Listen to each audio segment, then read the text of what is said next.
Are you enjoying the expansion of your own desire? And are you believing in the full manifestation of those ideas of desire? That's where it's at, isn't it? Because when you desire something and you believe it, then you're in that sweet spot where the universe can continue to surprise and delight you in the unfolding of that ever-changing, always evolving desire. But if you are disappointed that it hasn't come yet, then you're not in that sweet spot. You're in that disappointed spot. And when you are in that disappointed spot, then it slows it way down. And the disappointed spot can be a long spot. In other words, the universe can continue to disappoint you if you're in the disappointed spot. So the key is to figure out how to not be disappointed when it hasn't happened to you yet, when it hasn't come into full-blown manifestation yet, because it has come into being. There is a vibrational version of your desire that is alive and well and gathering cooperative components. And you can tap into that, even though you can't yet see it or hear it or smell it or taste it or touch it. You can tap in to the actuality, to the reality of this vibrational version.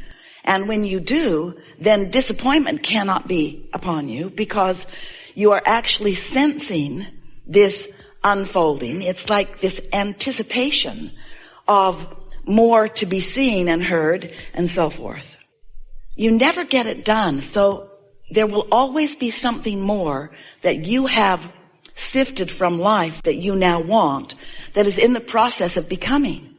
And we want you to enjoy all of the phases of the unfolding of this. It's like if you were to plant some corn, for example, as you prepare the soil, that's part of the process. And as you put the corn into the ground, that's part of the process too.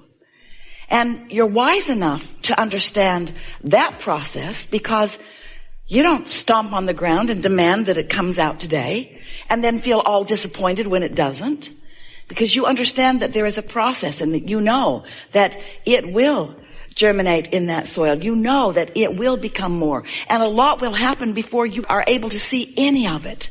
And then for quite a while, even though you can see it, you see it in its beginning, not in its fullness.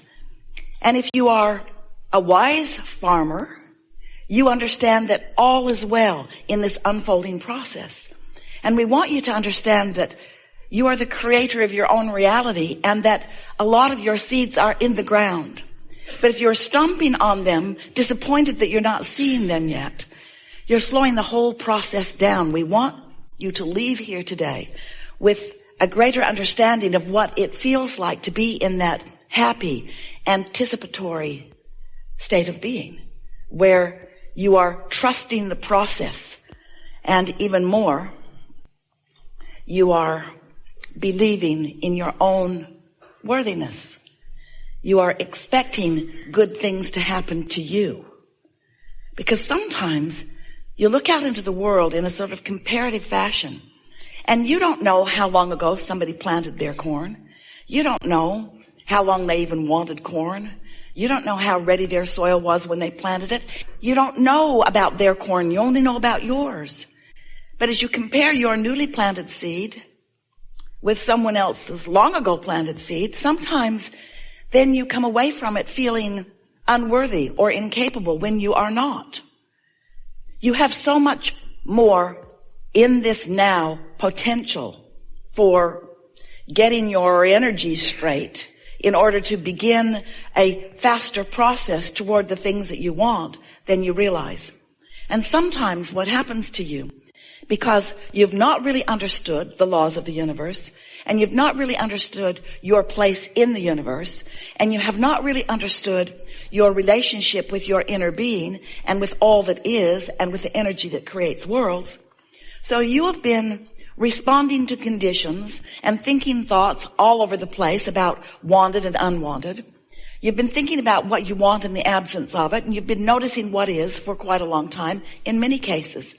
And so because you have not deliberately and knowingly been focusing yourself within your understanding of the laws of the universe, you've been wanting and then noticing the lack and wanting and then noticing the lack, and you haven't allowed any momentum to go. And so sometimes what you've been wanting it for a long enough time that now your habit of thought around it is that it's not happening, and your emotion around it is disappointed rather than eager and anticipating. And so we want you to understand that you can't measure from where you stand right now how long anything is going to take by how long it's been taking. Because that was then and this is now. And because then you didn't know what you are knowing now. In other words, don't compare how long something will be. One day a man sat in the hot seat and he was really sad because he had experienced a dramatic and drastic financial downturn. And in his words, Abraham, I've lost everything. And I'm in my 60s, he explained, and I just don't see how I will ever in this lifetime recover or even come close to recovering. And we said, you are misunderstanding a really fundamental thing. You cannot measure where you are in relationship to whatever it is that you're wanting by the manifestation that you have in your life experience right now. That is irrelevant. Didn't feel irrelevant to him because he had a lot of assets a few days ago, and now he didn't have any of those same assets. His balance sheet looked very different, and because of his balance sheet looking different, he felt very different. And we said, you got to understand that you've been amassing vibrational momentum, and that your point of attraction today, after understanding all of that, is very different than it was all those years ago when you were just beginning. The universe is responding to your vibrational projection, to your vibrational offering. And you can stand here and let this circumstance that has happened to you, you can let it be the reason that you think the thoughts you think and therefore project the vibration that you project and therefore accomplish the point of attraction that you can accomplish. And you're right. It won't be in this lifetime that anything begins to turn around for you. Or you can stand in the vibration that you have accumulated. You can be and experience the momentum that you've been gathering, and it can turn around fast. And he could hardly believe what he was hearing from us because he couldn't get his thoughts around the idea that something that had taken him so much of his life to accomplish could now be accomplished in a very short period of time, because it isn't about time, it's about alignment. It is not about time. It's not about anything other than what you are doing with your vibrational alignment. It is simply what you are doing with your beliefs in relationship to your desires. When you desire something that you believe, there's no time between the vibrational accomplishment of it. But when you want something and you doubt it, there's as much time as you continue to doubt it. Sometimes people will say, well, how long will it take me to get from where I am to where I want to be? And we say, as long as it takes you to stop doubting and start believing. And they say, well, how long will that take? As long as it takes you to stop doubting and start believing. Well, how long does that take? Well, it takes as long as it takes for you to stop doubting and start believing. Well, how long does that take? And we say, it's really a variable. But it has to do with how conditioned you are at focusing on what is, and how willing you are to focus upon the vibrational what is. As humans, most of you, we love you so much, but you give most of your attention to things that are occurring. In other words, you are reacting mostly to the circumstances around you. So most of your vibration is in reaction to what is. So if you're looking at something that pleases you, your reaction is one that is beneficial to you. But if you're looking at something that doesn't please you, then your vibrational reaction is something that is not beneficial to you. And you got to cut that out. You've got to stop just looking around by default and then reacting to what you see and expecting any consistency in your vibration. You have to figure out how to be consistent in your vibration. You have to decide, and you have to practice, and you have to become good at, a master at, offering a vibration that feels good even when the condition hasn't changed. You have to stop letting your vibration be about what is. You have to begin to find a way to let your emotions travel down the path of how you want to feel. So how do you do that? How do you do that after you've been reacting to life so long? Your kids are so sweet this morning and you just love them so much. So easy to love them. They were sleeping long.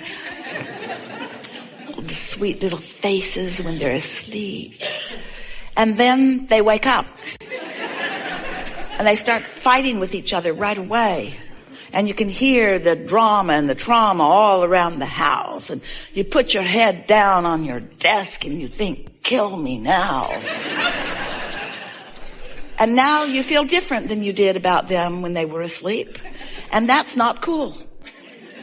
Because you got to figure out how to be consistent without asking the conditions around you to change. Because you can't control the conditions around you. You know that if you've got kids. You cannot control the conditions around you. And the harder you try to control the conditions, the more you give up your life for something that never gets you anywhere. In other words, there's a way easier way to go about it. You can find a way to feel the way you want to feel regardless of the conditions. And that's what unconditional love is. That's what unconditional alignment is. That's what unconditional clarity is. That's what living in the sweet spot is. That's what practicing the art of allowing is. That's what being in the sweet spot and watching what feels to others like the magic of the universe swarming around you and providing for you this perfect ride.